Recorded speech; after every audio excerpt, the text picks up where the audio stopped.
Vamos então ao estudo do nosso Livro dos Espíritos, livro terceiro das Leis Morais. Nós estamos no capítulo número 4, a Lei da Reprodução, e o item número 2 que nós vamos estudar hoje, que é o Sucessão e Aperfeiçoamento das Raças, nós teremos oportunidade de não apenas ter algumas reflexões sobre essas questões, né, das transformações que o nosso planeta vai vivendo, transformações naturais e mudanças, inclusive, na composição racial do nosso planeta, como nós entraremos também num ponto que se tornou bastante polêmico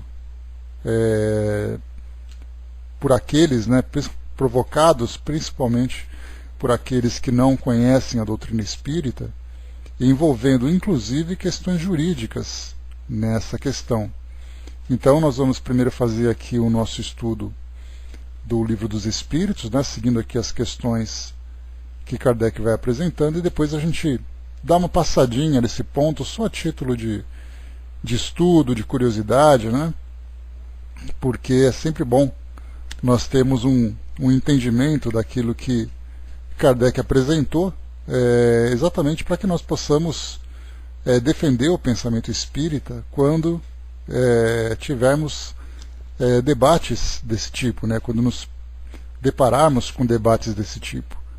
Não que nós nos envolvamos com eles, mas eventualmente nós vamos então encontrar isso, porque, só para adiantar,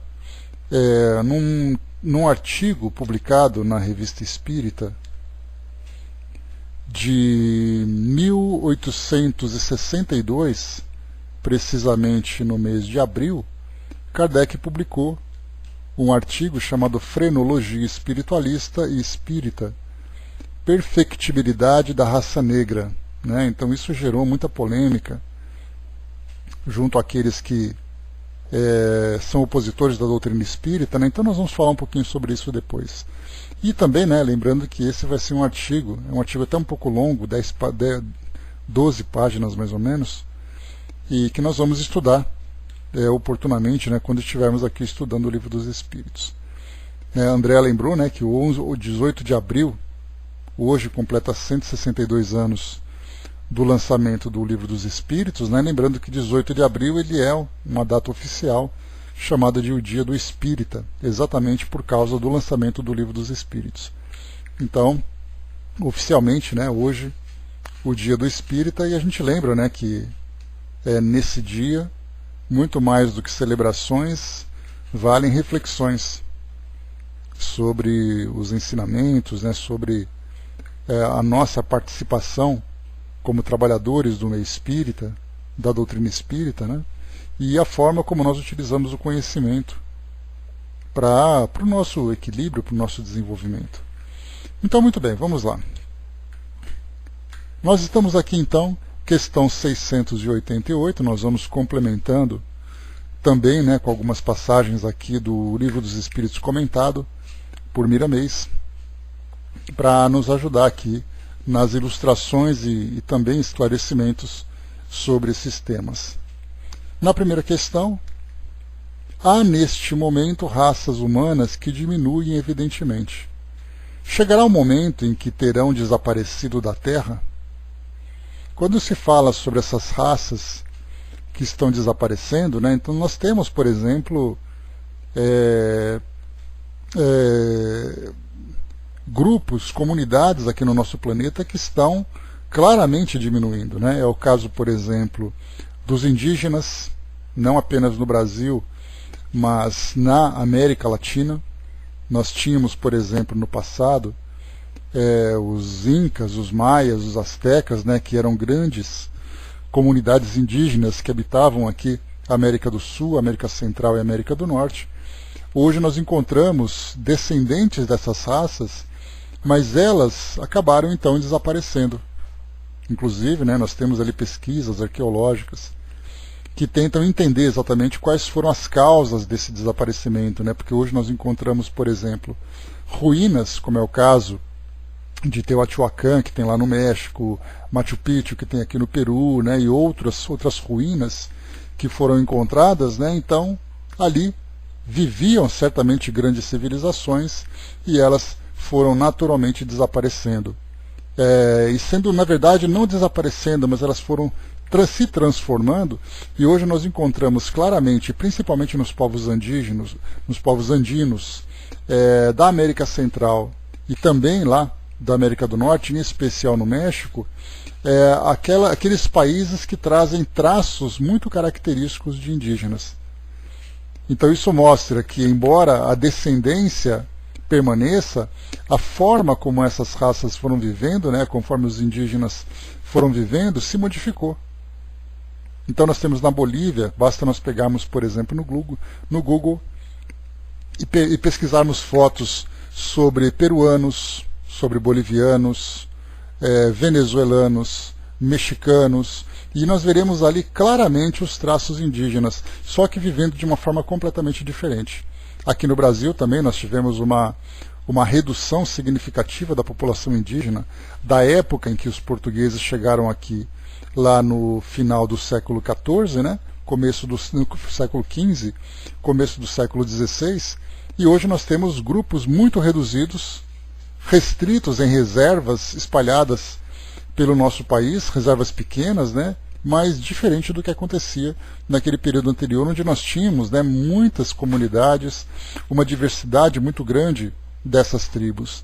Na África acontece a mesma coisa, embora nós encontremos na África uma população negra muito presente, nós lembramos que no passado essa população negra formava grupos. Esses grupos foram se dissolvendo, esses grupos foram se modificando para chegarmos naquilo que nós temos hoje. E nós podemos estender isso para outras regiões também do nosso planeta, né? Basta lembrarmos, na Austrália, onde nós temos ali os aborígenes, também existe ali um movimento, né, de preservação da cultura dos antigos, existe também ali um movimento social, falando, né, sobre brigando pelos direitos daqueles povos de viverem em suas reservas, né, mas vimos ali que com a chegada dos europeus no século XIX, né, houve uma substituição na ocupação das terras na Austrália e essa população também foi se reduzindo. Então esse movimento de transformação pode acontecer não apenas do desaparecimento de uma raça, mas a transformação gradual que ela vai vivenciando com o passar do tempo, né? Antropólogos poderiam dizer para nós sobre essas modificações com muito mais propriedade, né? Já que eles estudam sobre a evolução do ser humano, né? Então poderíamos encontrar aqui dessas raças principais, né? Dos aborígenes, dos negros, dos indígenas, que são os mais marcantes. Mas nós temos ali outros grupos também, né? Como por exemplo, chegando lá no Alasca, nós encontramos os esquimós. Os esquimós trazem ali uma mistura dos orientais, já que nós temos ali China, Japão, principalmente naquela região do sudeste asiático, né, ou do leste asiático mesmo, do Oriente, que acabaram migrando por aquela região do Estreito de Bering, lá no alto, chegando lá na ponta da América do Norte. Então esse grupo também dos esquimós também é um grupo que gradualmente vem se reduzindo. Enfim, nós encontramos então em todos os grupos, né? Falei dos indígenas também, nós temos os indígenas na América do Norte.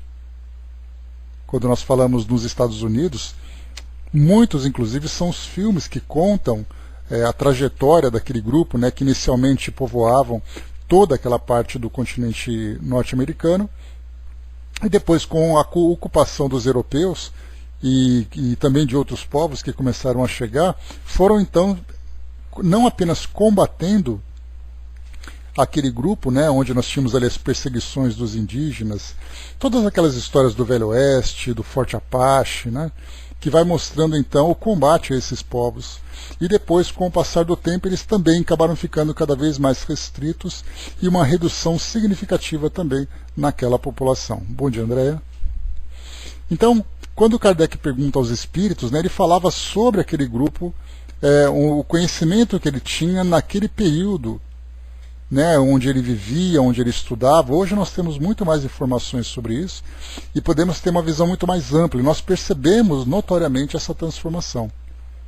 Então, quando Kardec faz essa pergunta, nós podemos também atualizar isso para o nosso período contemporâneo e nos perguntarmos, né, como é que essas raças que diminuem significativamente, vai chegar um momento em que elas terão desaparecido da Terra? Os espíritos respondem, isso é verdade, mas é que outras lhes tomam o lugar, como outras tomarão o vosso um dia. Então é um período que vai se estendendo, né, durante muito tempo, vai havendo ali uma redução na reprodução desses grupos. Essa redução significa que vai chegar um momento em que vai desaparecer. A gente lembra, por exemplo, né, num filme muito claro, um filme clássico que foi produzido nos Estados Unidos, intitulado O Último dos Moicanos. E aí conta a história do último índio que compunha aquele grupo, que era dos moicanos. Aqui no Brasil, nós, embora não tenhamos nenhum filme sobre isso, nós podemos lembrar, né, quais são as tribos que nós temos e a quantidade que tem. Vai chegar uma hora em que vai desaparecer? Sim, é possível.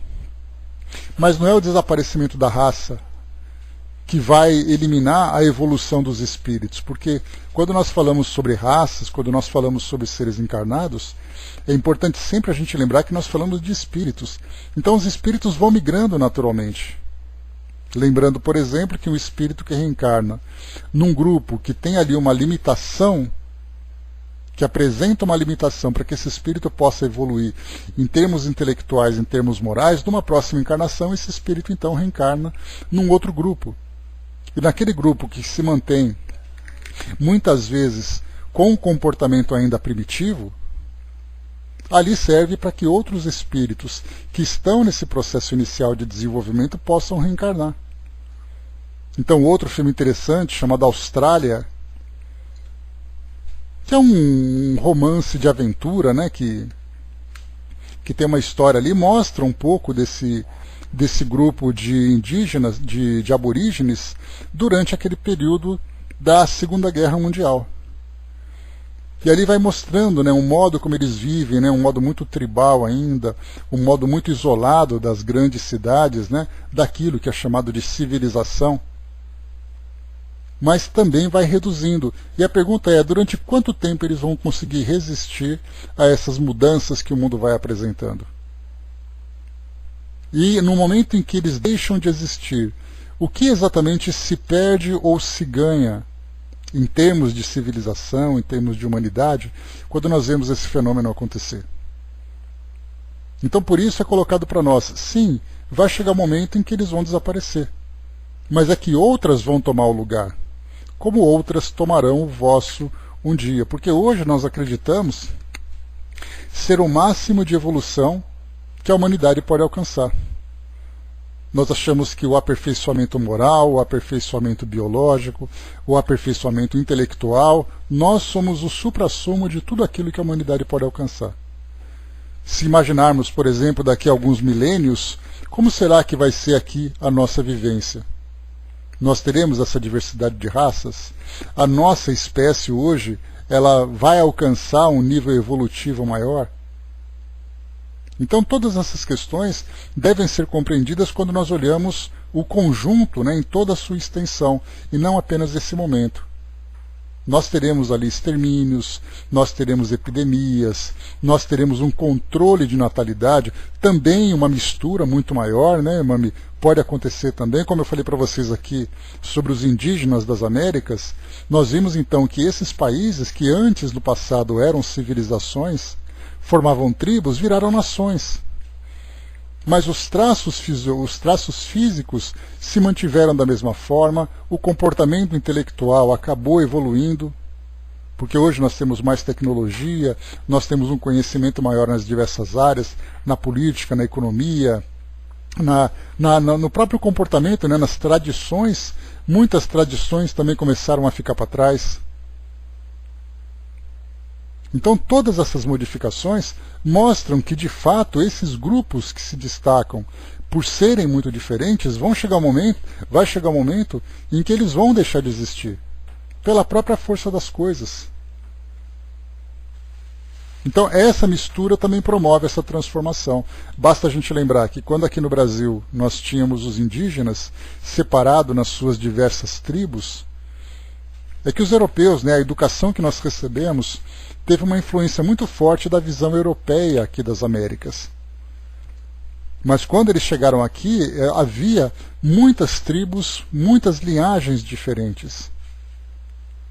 Principalmente focando na parte de cultura, na parte de tradições. E aí então os europeus disseram, olha, os índios estão ali. Assim como os índios disseram, os brancos estão ali. E aí então começaram as misturas. Aqui no Brasil 3 grupos se destacaram, né? Nós lembramos dos livros de história, onde nós tínhamos os caboclos, tínhamos os mamelucos e tínhamos os mulatos, que era aquela mistura entre negros, índios e brancos. Conforme ali o cruzamento das raças foram acontecendo, surgiram novas raças. Essas raças misturadas, essas raças mistas, tirando aquela pureza. Então o que nós vemos, muito mais do que substituição de uma raça pela outra, nós vemos que essa mistura vai acontecendo e conforme ela vai acontecendo, há sem dúvida nenhuma um aperfeiçoamento biológico, um aperfeiçoamento social. E claro, né, também tem aquela parte que se perde, que é a parte das tradições, é a parte das crenças que aqueles grupos tinham. Nós vemos, por exemplo, nessa semana retrasada, eu vi uma reportagem que falava sobre alguns grupos indígenas aqui no Brasil que ficavam ali ficam, né, no centro-oeste do Brasil, que eles utilizavam em suas reservas o maquinário de agricultura fazendo aquelas plantações de grandes extensões. Então já não era mais ali uma plantação de subsistência, era uma plantação comercial, onde eles negociavam depois o fruto da colheita que eles tinham, que era colheita de trigo, colheita de soja. Então eram colheitadeiras, né, várias colheitadeiras, caminhões, e eles então aplicando um conhecimento tecnológico maior. E o curioso foi, né, que apareceu aquele índio, eu me recordo quando eu era criança, eu morei em Mato Grosso e eu tive contato com algumas tribos indígenas lá, dos Chavantes, né? Então visitamos tribos, tínhamos contato, na escola que eu estudava tinha índios que estudavam lá também. Então eu lembrava daqueles índios da minha época, coisa de 30 anos, 40 anos, coisa de 40 anos mais ou menos, e os índios da atualidade. E desse da atualidade, curioso foi que o índio então, na sua reserva, junto com as pessoas que compunham a sua tribo, a sua comunidade, ele se encontrava então envolvido com alta tecnologia. Depois na camiseta dele escrito alguma coisa relacionada com Jesus. Então nós vemos assim que a forma como eles estão vivendo se modificou, as suas crenças também se modificaram, embora eles ainda mantenham as danças, mantenham ali as suas crenças e tudo mais, mas há uma influência muito forte, e é natural que seja assim, porque uma sociedade que se torna predominante, tanto pelo número como pela força, acaba envolvendo, ou vamos dizer numa linguagem mais simples, acaba engolindo aquela sociedade menor, se misturando com ela. Então são essas misturas que vão promovendo essas transformações. Do nosso ponto de vista humano, entra uma série de elementos que se tornam temas de debate, como é o caso, por exemplo, né, de preconceitos, de a ideia de superioridade e de inferioridade, quem é o povo melhor, quem é o povo pior, e a gente começa então a discutir sobre isso. E aí, claro, né, o orgulho acaba ficando muito presente, porque cada raça quer defender o seu espaço, quer defender o seu próprio grupo. Mas numa visão espiritual, né, e até mesmo, né, saindo um pouco das raças, nós pensamos, por exemplo, em nacionalidade, onde um país é melhor do que o outro, um país é mais desenvolvido do que o outro, né, e nós nos esquecemos, por exemplo, que quando nós falamos de um país, como por exemplo os Estados Unidos, que é ali um país que mais se destaca em termos de desenvolvimento tecnológico, em termos de desenvolvimento econômico, tem ali as suas falhas morais como qualquer outro lugar como qualquer outra sociedade aqui no nosso planeta, porque nós vivemos num mundo de provas e expiações, e, portanto, nós encontramos muitos grupos também que trazem suas imperfeições. Muitos não, todos os grupos trazem suas imperfeições. Mas quando nós falamos em conhecimento, em desenvolvimento intelectual, desenvolvimento econômico, desenvolvimento, por exemplo, militar, que é um ponto importante a ser destacado, nós vemos então os Estados Unidos. E então, da nossa visão terrena, da nossa visão aqui como encarnados, nós temos aquela ideia de que eles são piores, eles são melhores, porque são eles e somos nós, porque tem a fronteira, uma fronteira geográfica, tem uma fronteira cultural, uma fronteira linguística, uma fronteira nacionalista, nós colocamos barreiras. Mas do ponto de vista espiritual, o espírito reencarna nesse ou naquele local de acordo com o compromisso que ele tem com aquele grupo e de acordo com as suas necessidades. Cheguei a trazer um exemplo há um tempo atrás aqui nos nossos estudos, imaginando, por exemplo, que eu seja um espírito que tenha um conhecimento tecnológico profundo sobre determinada área. Depois, então, nós vamos... eu quero reencarnar e quero desenvolver um projeto que vá melhorar a tecnologia da humanidade. Onde eu vou optar para poder reencarnar? Num país, por exemplo, na África, que trazem ali, países que trazem graves problemas, né, no seu contexto social, no seu contexto econômico, ou vou reencarnar num país que oferece para mim todos os recursos para que eu possa desenvolver essa tecnologia? Então eu começo a fazer ali, começo a perceber que a reencarnação, ela se dá de acordo com a necessidade do espírito, independente de fronteiras. Bom dia, Marral. Então esse ponto que nós estamos colocando, que mostra então que do ponto de vista espiritual, a questão das raças é a mesma coisa.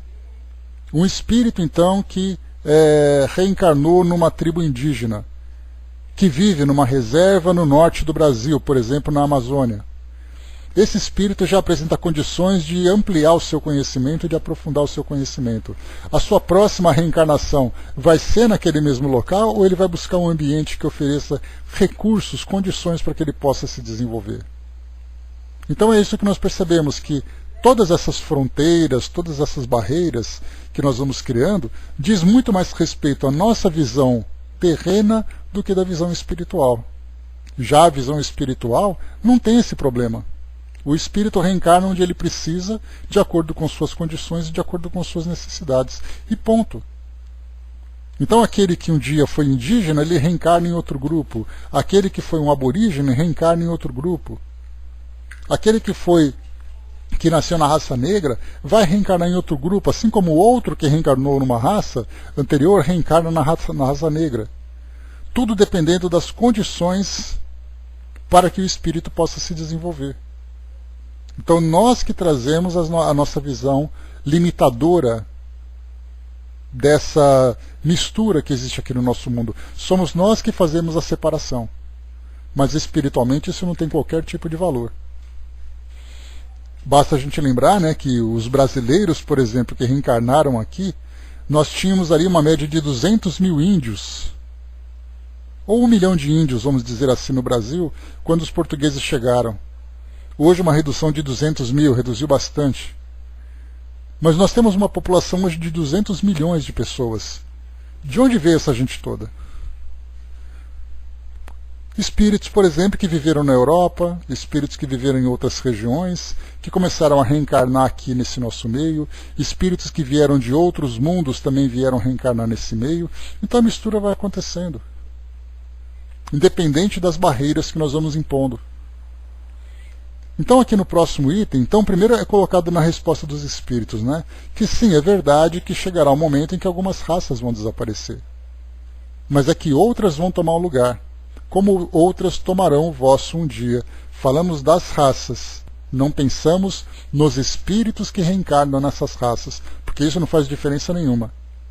Se numa próxima encarnação, dependendo da necessidade que eu tiver, eu reencarnar no Japão, eu teria ali a raça oriental, mas eu sendo o mesmo espírito que reencarnou aqui, que no passado reencarnou numa tribo, num país africano, numa comunidade indígena, nasci como esquimó, nasci como aborígene, nasci entre os indianos.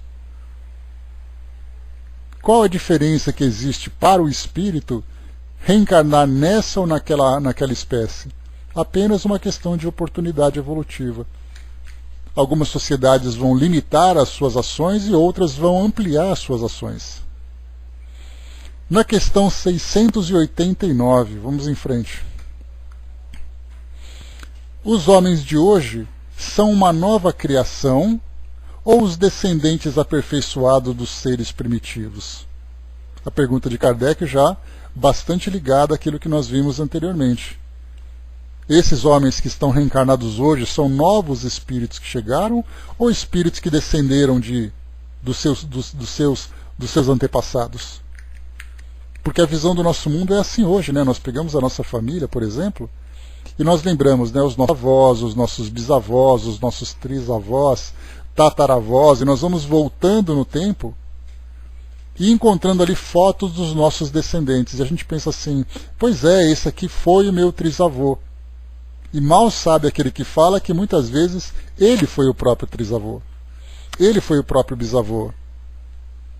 Inclusive nós tivemos recentemente o Dr. Alexander Moreira Almeida, que participou, que vem desenvolvendo aquela pesquisa sobre pessoas que têm recordações de existências anteriores. E ele então participou do programa Encontro com Fátima Bernardes, falando um pouco da sua pesquisa, trazendo ali alguns exemplos, né? E ele falava, por exemplo, sobre um garoto que se lembrava de ter sido o próprio avô. Então, esse garoto, na visão do nosso mundo atual, cada espírito que vai nascendo é um espírito novo que vai chegando.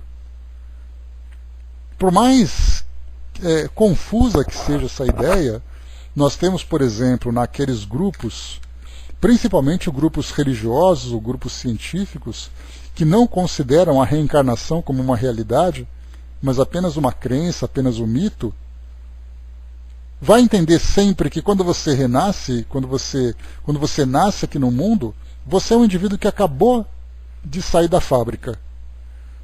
E que os seus antepassados também foram indivíduos que tiveram aquela única existência.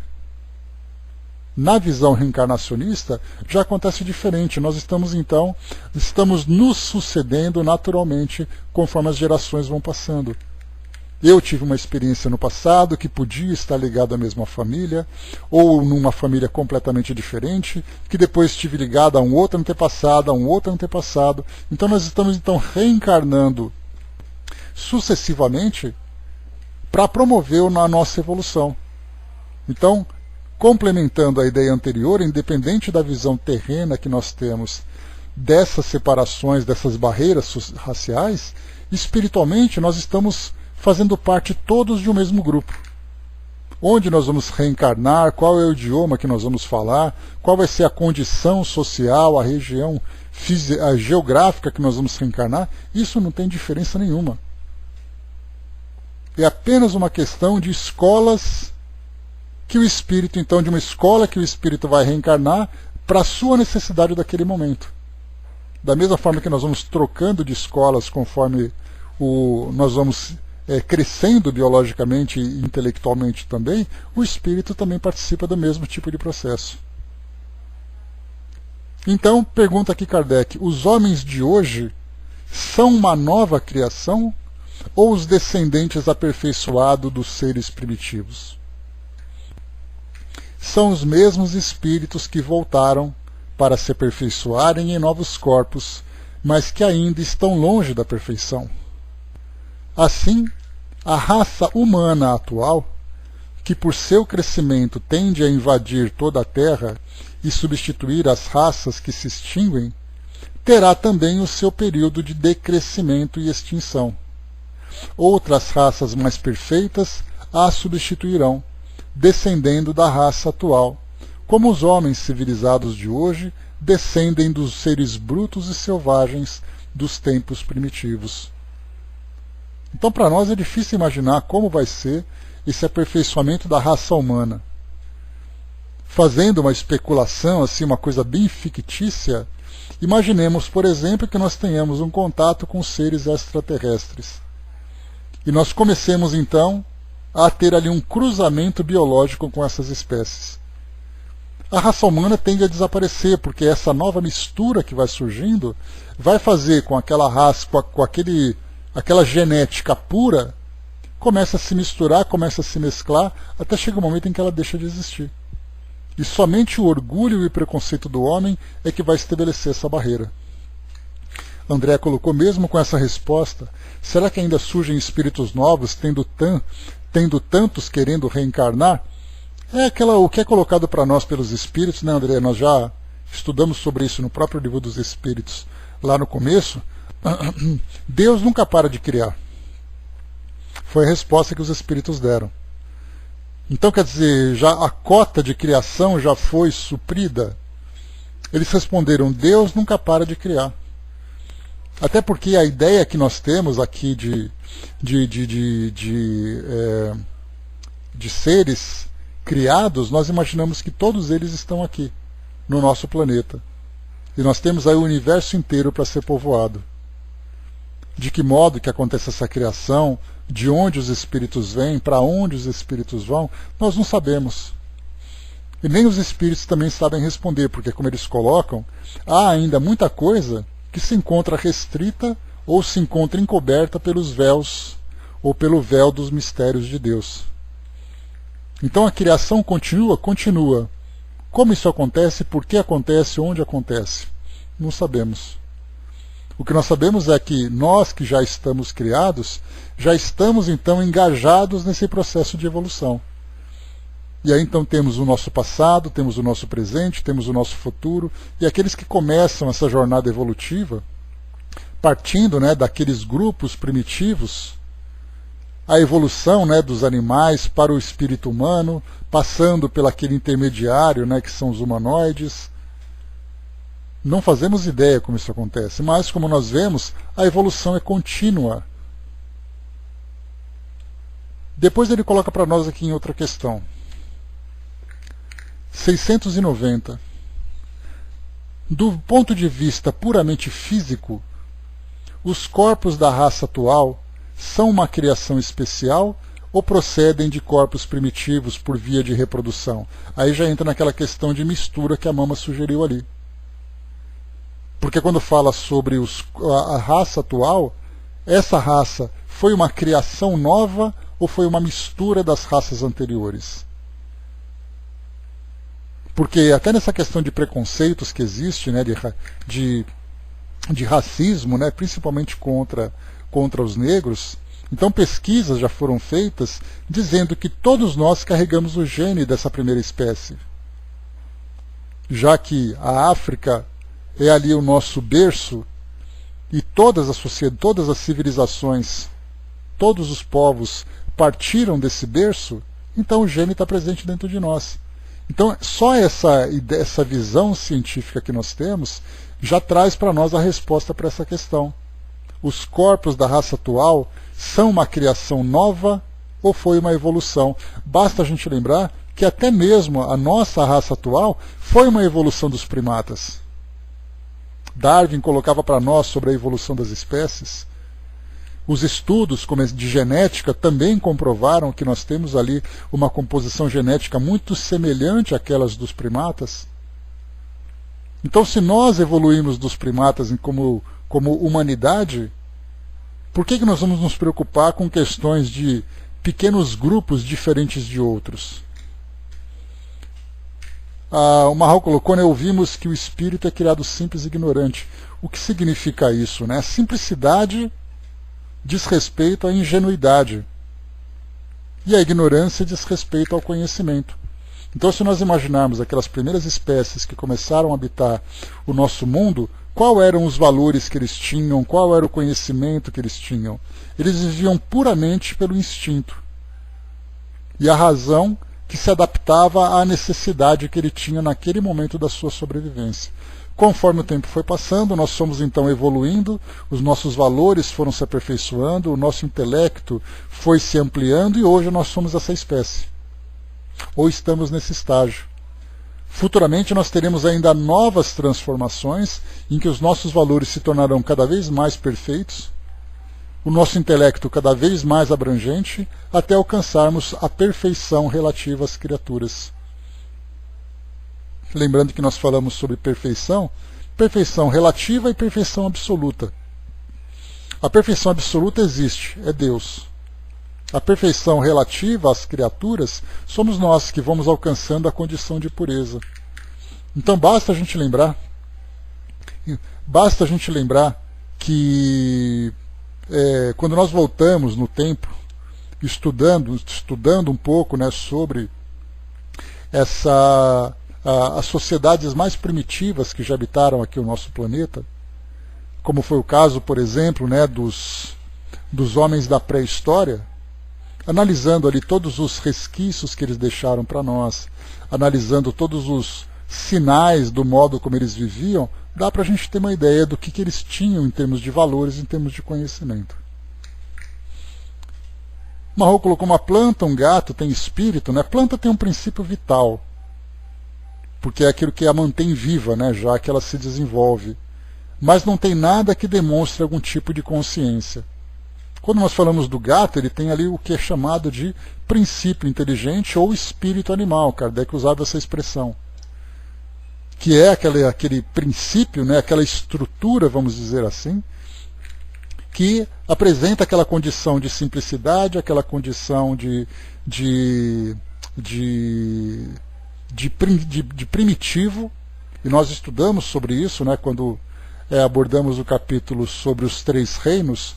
Nós, inclusive, Marral, eu trouxe para o nosso grupo para estudarmos alguns episódios de documentários que falavam sobre a vida animal, para analisarmos ali os vários tipos de comportamentos que eles têm, as manifestações de inteligência, manifestação de afeto, né? Então, o modo como se dá esse desenvolvimento nós desconhecemos. Mas o que é possível comprovar, diferentemente do que os grupos do passado, ou ainda alguns grupos do presente entendem, né? Como o animal, por exemplo, como sendo um ser sem espírito. Mas aí então, né, depois que, principalmente nesses últimos 20 anos, a relação dos humanos com os animais se modificou bastante, principalmente com os animais domésticos. Então, observando o comportamento deles de afeto, de inteligência, ainda que seja tudo muito limitado, percebe-se que há algo além da matéria, há algo além do corpo físico, que é chamado então desse princípio inteligente. Vai se evoluindo, né, essas espécies também vão reencarnando, como foi colocado pelos espíritos, e nessas reencarnações também vão surgindo processos de transformação. O momento em que há essa migração do mundo animal para o mundo humano, para o mundo humanoide, ou para o mundo humano propriamente dito, nos é desconhecido, mas com os estudos que foram feitos, né, de arqueologia, de paleontologia e tudo mais, começaram então a encontrar esses fósseis desses seres que eram humanoides, daqueles esqueletos, daqueles crânios, mostrando que aquelas raças, aquelas espécies, na verdade, né, porque eram humanoides, mas analisando, por exemplo, a classificação taxonômica, nós temos então ali algo que começou a surgir entre os humanos e entre os animais. Então é um processo evolutivo que vai se seguindo, né? O uso dessa palavra princípio não seria apenas um jogo de palavras? Não. Quando nós colocamos princípio, colocamos início. Então o princípio inteligente é o início da manifestação da inteligência. É o princípio no seu sentido mais real. O princípio inteligente é aquilo que começa a manifestar a inteligência.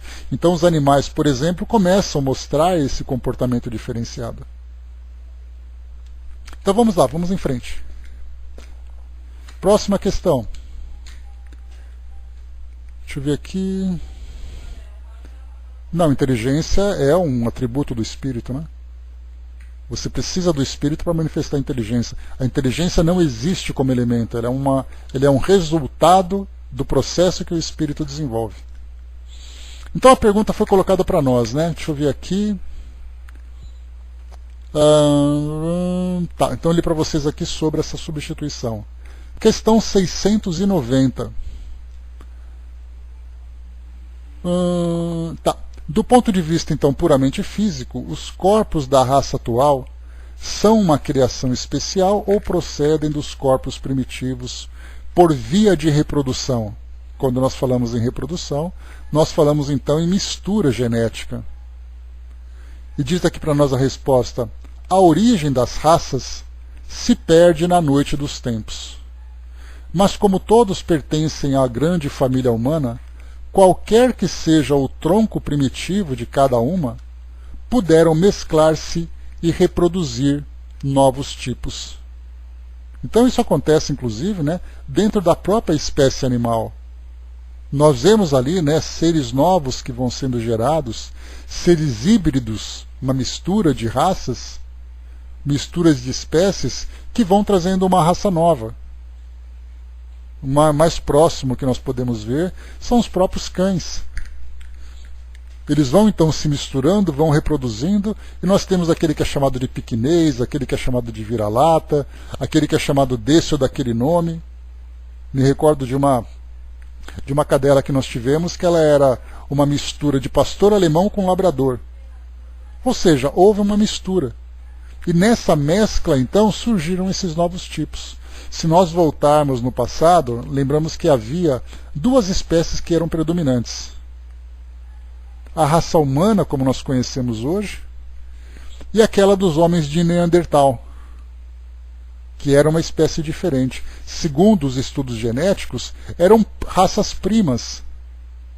Mas, dentro desse princípio evolutivo e dentro da seleção natural, essa espécie de Neandertal acabou desaparecendo.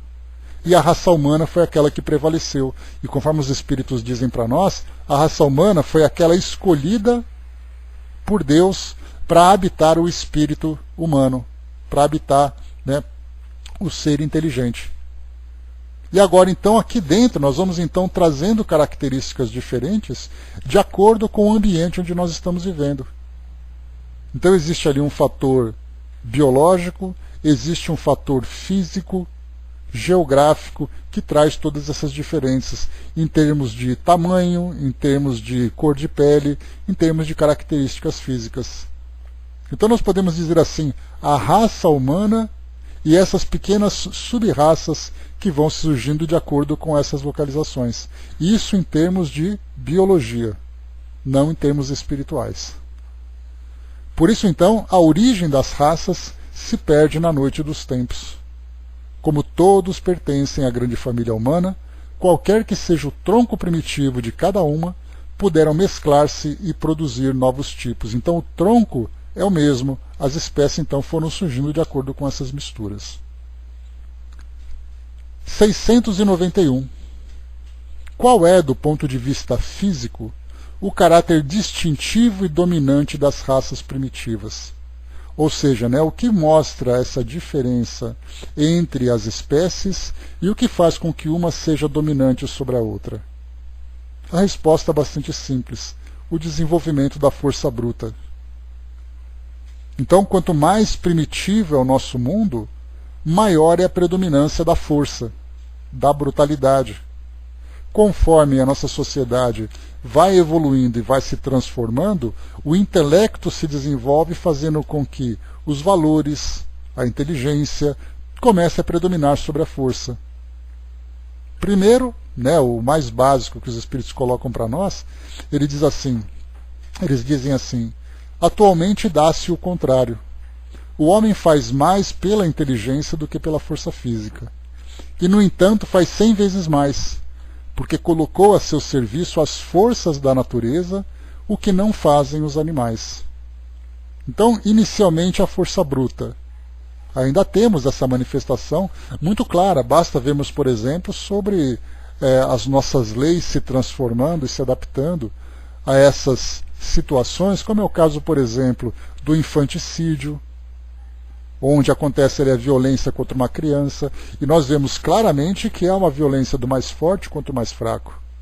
O feminicídio é a mesma coisa, o mais forte contra o mais fraco. Então ainda existem resquícios dessa brutalidade natural do passado, onde o homem se impunha pela força, pela sua brutalidade. Agora nós começamos a fazer o contrário. As nossas leis foram se aperfeiçoando. E não as leis foram se aperfeiçoando, os homens aperfeiçoaram suas leis, conforme foram evoluindo intelectualmente e conforme foram evoluindo também moralmente. E nós veremos isso, né, lá na lei do progresso, falando sobre tudo aquilo que mostra para nós a evolução do nosso mundo, inclusive pelas nossas leis. Se nós chegarmos um pouco no passado, voltando ali coisa de 200 anos no tempo, as nossas leis prevaleciam, né, em nossas leis, prevalecia o interesse dos homens, em detrimento dos interesses das mulheres. Mas por que isso não se transformava de uma hora para outra? Exatamente porque, muito mais do que a autoridade moral e a autoridade intelectual, era a autoridade física que se impunha.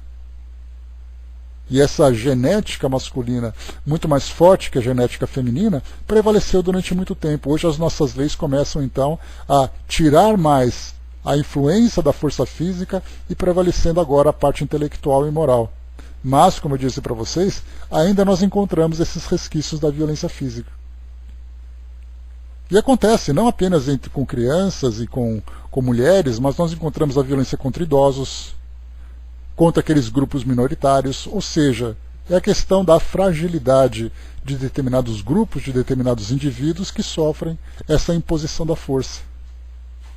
Mas agora, aí tem um ponto importante, é que saindo um pouco desse contexto tão triste, né, que nós vivemos, até mesmo nas guerras nós encontramos também, né, quando nós temos ali um grupo que subjuga outro grupo pela força. Ainda, né, utilizando, né, como coloca para nós aqui, atualmente dá-se o contrário. O homem faz mais pela inteligência do que pela força física. E, no entanto, faz 100 vezes mais porque colocou a seu serviço as forças da natureza, o que não fazem os animais. O que seriam essas forças da natureza? Quando nós falamos sobre a lei da natureza, a lei natural, nós estudamos não apenas as questões morais, mas basta nós pegarmos, por exemplo, as leis que são abordadas, que são estudadas pela física, pela química, pela biologia. Analisamos a astronomia e outras ciências que vão trazendo suas descobertas. Então, quando nós falamos em descobertas, nós não falamos em criação. Ele apenas desvenda aquilo que já existe. Então, conforme ele vai descobrindo novos fenômenos, novas forças que atuam no nosso mundo, ele é capaz de dominar essas forças relativamente e, utilizando-as a seu favor, criar equipamentos, criar estruturas que vão favorecê-lo. É o caso, por exemplo, né, basta a gente lembrar que a própria criação da pólvora, que revolucionou o nosso mundo ocidental, foi uma descoberta de mistura de elementos químicos que, dominando essa tecnologia, fez com que o homem utilizasse a seu favor, mas ainda com um pensamento primitivo. Porque ele utilizou o conhecimento para subjugar o seu semelhante. Mas depois ele começou a usar pólvora de uma forma proveitosa. No caso, por exemplo, da mineração, no caso da construção civil, em que muitas vezes se aplica o uso de explosivos, é uma necessidade. Nós falamos das máquinas que foram criadas, da tecnologia, né, da telecomunicação, da informática. São leis que foram sendo dominadas, que foram sendo conhecidas, o homem utilizando então as forças da natureza a seu favor.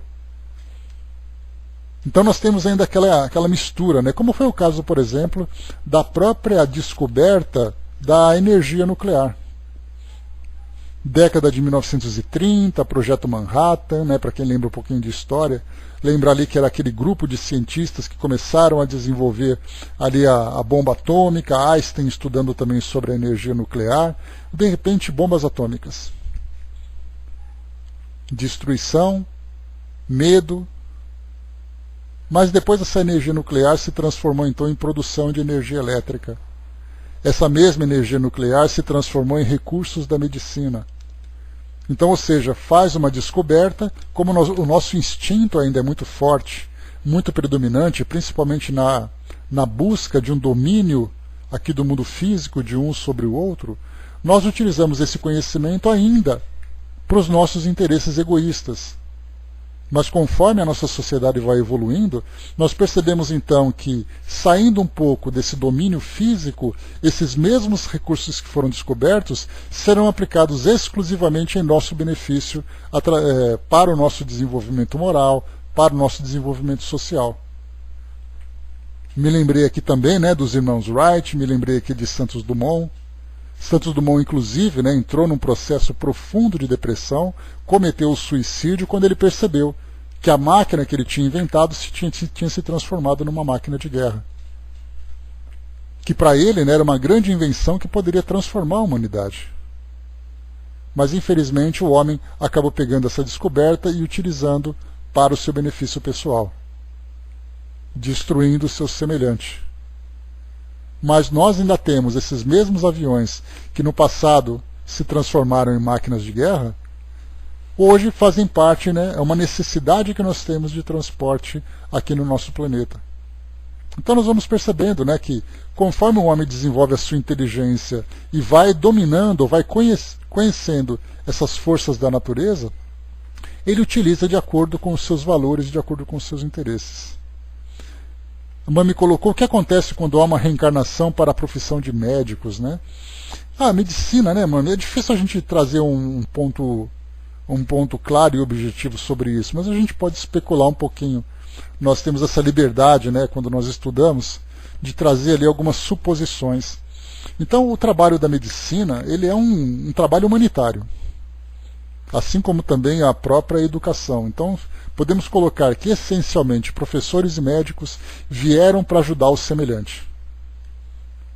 Então, o indivíduo se prepara no mundo espiritual, ele estuda, ele se desenvolve, ele reencarna. O modo como ele vai utilizar essa sua profissão vai depender muito dos valores de cada um. Quando nós falamos em valores, nós falamos em virtudes.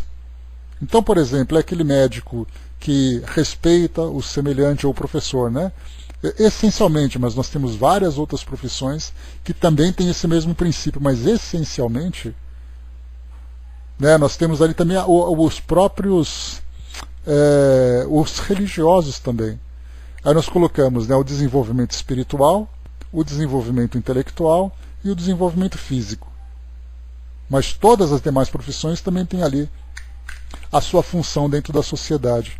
Mas essa em especial que você coloca é o respeito pelo semelhante, é salvar a vida, é aliviar a dor do indivíduo. Então um espírito reencarna para ter como missão a atuação dentro da medicina, e aí então ele pode trabalhar de uma forma justa, de uma forma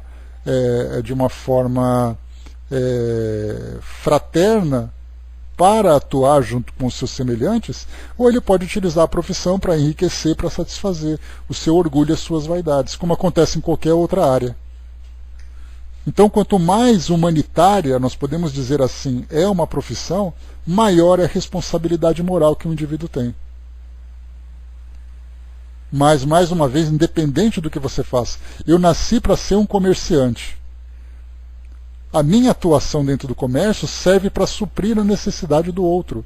E eu vou ter que trabalhar com os mesmos princípios, com os mesmos valores, de ser justo, de ser equilibrado, de ser honesto. Então, quer dizer, qualquer área de atuação na nossa sociedade vai exigir de nós esses valores. A Angelina colocou, a opção é nossa, usar para o bem ou para o mal da humanidade, qualquer que seja o conhecimento que nós tenhamos. A Mami colocou, seria também para um aprendizado, entrando em contato com a dor do outro e aprender a ser mais solidário? Sim, até porque a gente lembra que reencarnar aqui no nosso mundo, de um modo geral, é para espíritos que têm necessidades evolutivas, de provas e expiações. Então, reencarnar nesse meio é também para o indivíduo desenvolver os seus princípios atuando dentro dessa área.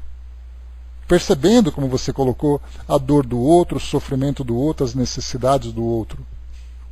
Então, qualquer tipo de atuação que nós temos, nós sempre acrescentamos aqueles 3 atributos: prova, expiação e missão. Para cada espírito, nós temos ali uma predominância de um desses elementos sobre o outro. Então, por exemplo, o indivíduo que tem ali egoísta, um coração endurecido, mas ele tem merecimento para poder servir ao próximo. Então, a missão dele, a princípio, é ser médico. Mas o principal objetivo é o crescimento pessoal dele, através daquilo que a experiência dentro dessa área vai proporcionar. Então, todos nós vivemos assim. Cada um com maior aptidão ou menor aptidão para essa ou para aquela área. Mas o princípio é o mesmo. Todos nós nascemos como ponto inicial a missão. A missão de nós nos desenvolvermos. Junto dessa missão, nós temos ali, algumas vezes com mais força, resgate e uma prova de caráter. Então isso atua em qualquer situação. Como eu falei para vocês, aquela profissão que é mais humanitária vai realmente exigir do outro, exigir desse espírito, uma doação maior de si mesmo. Ele pode ser bem sucedido quando ele consegue vivenciar isso com seus melhores valores, ou ele pode fracassar se ele utilizar isso para o seu benefício pessoal. Que infelizmente nós vemos muito isso, né? Mas saindo, por exemplo, da medicina, nós temos aqueles que atuam na administração pública, aqueles que atuam na justiça, nas suas diversas áreas de segurança, da advocacia, entre os juristas. Imaginar, por exemplo, alguém que nasceu no meio jurídico para defender o direito das pessoas, a aplicação da lei para uma sociedade mais justa, utilizar esse posto para o seu próprio benefício. Pode ser tão grave quanto o médico que deixa de atender um paciente. Só que no caso do médico, a vida se encontra, né, na mão dele naquele momento, né, uma coisa emergencial. Enquanto que aquele que negligencia, por exemplo, no caso da justiça, ele pode a longo prazo proporcionar o sofrimento para as pessoas. Por uma justiça que não foi feita, para a vivência de uma injustiça. Enfim, todas as áreas têm o seu valor moral. E cada espírito, né, nós lembramos, por exemplo, que Frederico Figner era um empresário. Lá que nós tivemos a história dele, né, irmão Jacó, lá no livro Voltei. Ele era um empresário, ele era dono de uma fábrica de discos. E a gente pergunta, poxa, mas o que empresário numa fábrica de disco pode fazer de tão relevante assim? Imaginemos a quantidade de empregos que são geradas, o exemplo que ele dá para aquelas pessoas que estão próximas. Enfim, todos nós temos responsabilidades. E mais responsável é aquele que tem em suas mãos a vida do próximo, ou o futuro do próximo, ou a dor do próximo, seja lá como for. Passando para o próximo item, vamos lá. Falamos aqui do caráter distintivo e dominante das raças, né? Que falou aqui sobre a força física e o intelecto, né? O desenvolvimento intelectual. Na questão 692, o aperfeiçoamento das raças animais e vegetais pela ciência é contrário à lei natural? Seria mais conforme a essa lei deixar as coisas seguirem o seu curso normal?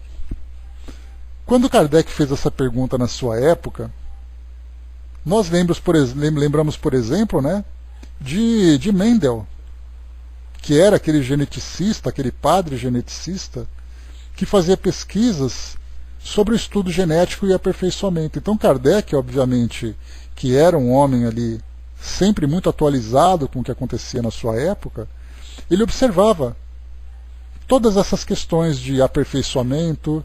Ele tinha, por exemplo, conhecimento sobre aquilo que surgia de Darwin, que analisava sobre a evolução das espécies, a questão da adaptação. Então tudo isso era observado. A imunização com Pasteur na sua época também. Então nós podemos encontrar vários segmentos da ciência que atuavam, que trabalhavam para o aperfeiçoamento, tanto dos animais como dos vegetais, como também do próprio ser humano.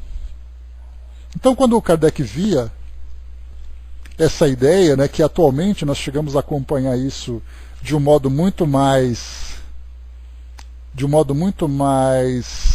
contundente, muito mais bizarro também, quando o homem, né, a expressão que nós utilizamos, né, que o homem está brincando de ser Deus. Porque ele manipula a natureza, manipula os animais, fazendo ali uma seleção, embora não tivesse nada em termos de genética na época de Kardec sendo estudado, nós poderíamos pegar, por exemplo, um fazendeiro que fazia o cruzamento de duas raças de gado que poderia trazer ali um benefício e surgir então ali uma geração mais aperfeiçoada. Nos vegetais a mesma coisa, estudando essa questão da genética. Não a genética na microscopia, no estudo profundo que nós temos hoje, mas na observação dos resultados. Então Mendel, para quem se lembra do estudo de biologia na escola, ele fez aquela experiência das ervilhas. Ervilha amarela, ervilha verde, fez ali o cruzamento, ele analisou quantas gerações demorariam para que aquela mistura acontecesse e tudo mais. A rosa negra, a mesma coisa. Então, todas essas experiências mostrava para Kardec, ou Kardec percebeu, o homem querendo manipular aquilo que a natureza trouxe já dentro da sua perfeição. Por isso ele perguntava se isso era certo ou que o homem deveria deixar a natureza avançar sem interferir. Os espíritos responderam: tudo se deve fazer para chegar à perfeição. O próprio homem é um instrumento de que Deus se serve para atingir os seus fins. Sendo a perfeição o alvo para que se tende a natureza, favorecer a sua conquista é corresponder àqueles fins. Então é através da inteligência do homem que vai fazer com que a natureza se aperfeiçoe. Nós estudamos, por exemplo, no nosso item anterior, no item A População do Globo, falando sobre as necessidades que o nosso mundo tem, de acordo com a quantidade de pessoas que estão aqui vivendo. E com a expectativa que nós estudamos para o final do século XXI, chegarmos ali a 11 bilhões de habitantes. De que forma que isso vai acontecer? Suprir as necessidades de tanta gente. Kardec, na época em que ele fez essa pergunta, o nosso planeta tinha 1 bilhão de pessoas. Hoje nós temos 7 bilhões e meio, quase 8. Daqui no final do século, nós teremos 11 bilhões de pessoas. Como que o nosso mundo vai suprir tudo isso? Através do aperfeiçoamento, por exemplo, da nossa agricultura, da nossa pecuária, que vai suprir as necessidades alimentares da nossa sociedade. Mas Kardec perguntou se isso era justo fazer. Porque quando nós lembramos, voltando assim alguns anos no tempo, algumas poucas décadas, vocês se lembram sobre a questão do bebê de proveta, a polêmica que isso causou. Inicialmente, vamos voltar um pouquinho mais, década de 1940, quando os primeiros transplantes de coração começaram a acontecer. Voltando um pouco mais no tempo, 1700 e alguma coisa, século XVIII, quando os homens começaram a estudar a anatomia humana mexendo nos cadáveres. O que a igreja fez na época, que era um escândalo, dizendo que o homem era um pecado, o homem manipular o corpo, que era o templo da alma, que era algo divino, que isso não devia ser feito, que era um resquício que nós tínhamos da Idade das Trevas, na Idade Média, quando o pensamento religioso era predominante e não permitia nenhuma evolução da ciência. No Renascimento Cultural, no final do século XV, começo do século XVI, nós tivemos ali uma ruptura, a ciência começando a tomar corpo próprio. E aí então ela começou a fazer os seus estudos. Temendo ainda a influência da igreja, que era muito poderosa, a Inquisição daquela época, vocês se lembram? Mas os homens começaram a estudar. Se eu não me engano, Rembrandt, pintor holandês, eu acho que era a nacionalidade dele, ele pintou aquele quadro da anatomia que mostra ali um cadáver, vários médicos em volta, mostrando ali uma estrutura detalhada do braço. Aquilo foi um grande escândalo. Como era possível o homem violar o corpo que Deus ofereceu para a alma para que vivesse aqui no nosso mundo? Então isso foi evoluindo, isso foi se transformando. Quando teve ali o primeiro transplante do coração, transfusão de sangue, a igreja era absolutamente contra, como acontece hoje. Se nós pegarmos, por exemplo, o grupo dos Testemunhas de Jeová, não admitem qualquer tipo de interferência da nossa ciência no corpo físico daquele que se encontra doente, a ponto de um pai, uma mãe, escolher a morte do filho para que ele não receba uma transfusão de sangue. Olha só como funcionam as coisas. Exatamente também a mesma coisa, André. Da Vinci fazia estudos em várias áreas, na anatomia, na engenharia, na arte, e nós pegamos ali os textos dele, nós encontramos o homem vitruviano, aquele homem de braços abertos, e também ali desenhos de anatomia de tendões, músculos. Então, quando ele fez isso, na verdade ele fazia, e quando esse texto foi publicado, ele já ficava com receio. O que se isso será que vai acontecer? E aí então nós tivemos transfusão de sangue e transplante. A igreja absolutamente contra. E aí então o tempo foi passando, eis que os religiosos, depois de serem esclarecidos sobre a importância dessa transformação da ciência, sofriam então transfusões de sangue e também transplantes do coração, transplantes do rim, transplantes diversos. E aí depois surgiu a grande polêmica, talvez a mais polêmica daquele tempo, que foi o bebê de proveta, como eu comentei com vocês. Que era um absurdo o homem manipular dessa forma a criação divina. Hoje, o primeiro bebê de proveta do Brasil, eu acho que tem por volta de 40 ou 50 anos, não me recordo. Nos Estados Unidos foi antes disso ainda. Mas então, desse tipo de manipulação de bebê de proveta, foi feita então a fertilização artificial, onde tantos casais são beneficiados. Surgiu também a questão dos contraceptivos, que nós veremos ali no próximo item. Deixa eu ver aqui. Obstáculos à reprodução. Falaremos isso na semana que vem. A criação dos contraceptivos, sejam eles mecânicos, sejam eles químicos. Como é o caso, por exemplo, do preservativo, de laqueaduras, ou mesmo o uso de hormônios, para poder controlar a natalidade. E nos tempos mais atuais, aquele que também surgiu uma grande polêmica, que foi exatamente a questão dos embriões congelados. Espíritas a favor, espíritas contra, a ciência a favor, a sociedade a favor e contra, a igreja contra. Nós entendemos isso, para a ciência é uma evolução. Não é necessariamente um aperfeiçoamento das raças. Porque nós vimos também durante a Segunda Guerra Mundial, médicos, daqueles que mais se destacaram, o Dr. Mengele, que fazia experiências para aperfeiçoar a raça ariana. Daquelas coisas mais bizarras que a gente vê em filme de terror, era o que ele queria, aperfeiçoar a raça. Ele tinha, por exemplo, a ideia na Segunda Guerra Mundial de fazer campos da juventude, campos para jovens, onde as crianças, adolescentes na verdade, eram cedidos por suas famílias para fazerem parte dessa academia.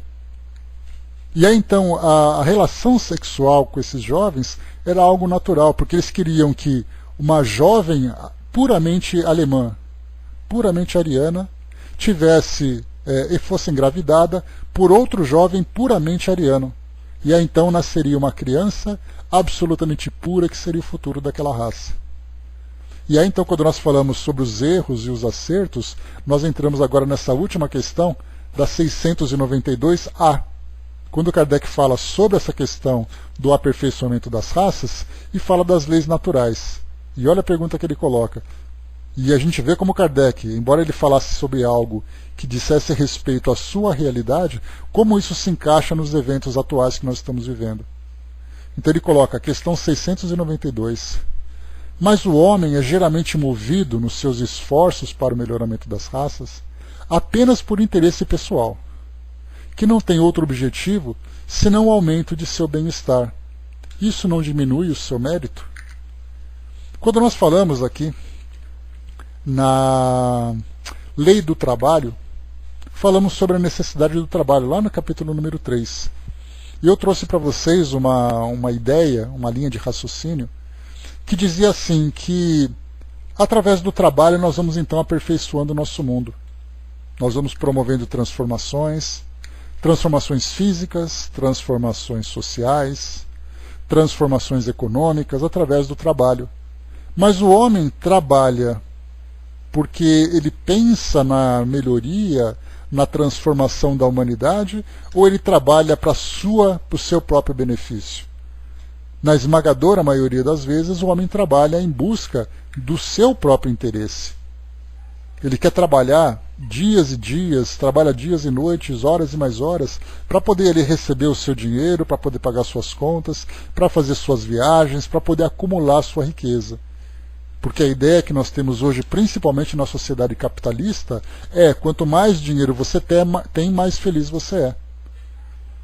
E eu citei aquele exemplo, né, daquele cavalo que vai caminhando com a cenourinha na frente.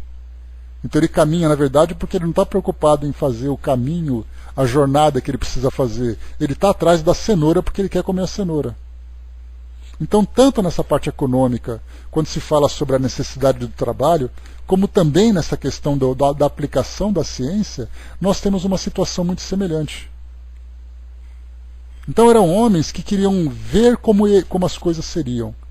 Se iam dar certo, qual é o benefício que isso vai trazer. Hoje nós temos, por exemplo, na área de saúde, indústria farmacêutica trabalhando para o desenvolvimento de remédios, desenvolvimento de técnicas, né, assim como também medicina, na maioria das vezes, pelo sucesso pessoal dos profissionais ou pelo retorno financeiro que isso pode dar. Dificilmente nós vemos uma indústria farmacêutica desenvolvendo um medicamento e depois doando gratuitamente, né, doando para as famílias que precisam. Não, você cria um remédio para poder vender e ganhar dinheiro de volta. Mas, como Kardec coloca, geralmente é feito esse aperfeiçoamento por um interesse pessoal. Isso não diminui seu mérito? Olha a cenourinha de novo aí. O homem vai atrás da cenoura, mas ele acaba sendo um instrumento de transformação do mundo sem que ele se dê conta. Diz aqui os espíritos então: que importa que o seu mérito seja nulo, contanto que se faça o progresso? Compete a ele tornar meritório o seu trabalho através da intenção. Ademais, por meio desse trabalho, ele exercita e desenvolve a sua inteligência e é sob esse aspecto que tira maior proveito. Então, de um modo geral, ele faz parte de uma grande máquina, ou ele é uma engrenagem, ou ele é apenas um parafuso dessa engrenagem, que faz a máquina funcionar. Mas através desse trabalho, que muitas vezes ele não tem consciência, ele também se desenvolve moralmente, porque o mau uso que ele faz desse conhecimento que ele tem, dessa descoberta, dessa conquista, traz para ele respostas morais, que é o caso, por exemplo, das provas e expiações. Então nós temos aquele geneticista, que é aquela ideia, né, da engenharia genética. Eles começam então a descobrir os genes, fizeram ali o mapeamento do genoma humano, começaram a descobrir ali genes que podem causar doenças, e você pode então interferir nesses genes para que a doença não se desenvolva. Esse é o mérito. Mas então nós pegamos aquele outro cientista que com o genoma humano descobre que com aquele gene você pode mudar a cor dos olhos da criança. Olha o demérito. Então a descoberta ela pode ser aplicada de modo positivo, de modo negativo. E aquele, por exemplo, que usa, no caso dos embriões congelados, motivado pela ambição, motivado pela ganância, ele vai responder moralmente por isso através da própria lei de causa e efeito. Se a descoberta que ele tem, também manipulando esses embriões congelados, que hoje já não é mais uma grande preocupação, já que você pode congelar, por exemplo, né, as próprias células-tronco que existem no cordão umbilical, nas placentas. O próprio indivíduo adulto pode também ceder células-tronco. Então, nós percebemos que o impacto inicial, o mais prático de ser utilizado, era o embrião congelado, que as clínicas de fertilização acabavam cedendo para essas pesquisas. Lembrando, né, que quando uma mulher vai fazer ali um trabalho de fertilização artificial, ela toma hormônios que vai provocar ali uma produção de óvulos a mais do que ela precisa. Então 3, 4, 5 óvulos são retirados, são fecundados e depois implantados. Aqueles que são mais adequados. Aqueles que vingarem deram sorte. Aqueles que não vingaram acabam sendo descartados. Mas aqueles que ficaram congelados, ela fez ali o implante de 1, 2 óvulos, os demais ficaram congelados. Ela engravidou, não tem mais interesse em fazer isso, utilizar os outros. Vai fazer o que com esses óvulos? Eis aí então que essas pesquisas utilizam esse material, chamamos de material porque nós olhamos apenas para o aspecto biológico dele, começaram então a utilizar essas células-troncos para aplicação na medicina. Então tudo vai depender da intenção do indivíduo, daquilo que ele realiza, e depois a lei de causa e efeito vai fazer a sua parte. Lembrando que causa e efeito não é apenas uma questão de punição, mas também é uma questão meritória. Porque se ele fez aquela grande descoberta, e essa descoberta beneficia a humanidade, a lei de causa e efeito vai congratulá-lo. Porque ele teve essa grande conquista. Então ele foi responsável por um grande benefício da humanidade, portanto ele vai ser um grande missionário, se ele teve essa real intenção.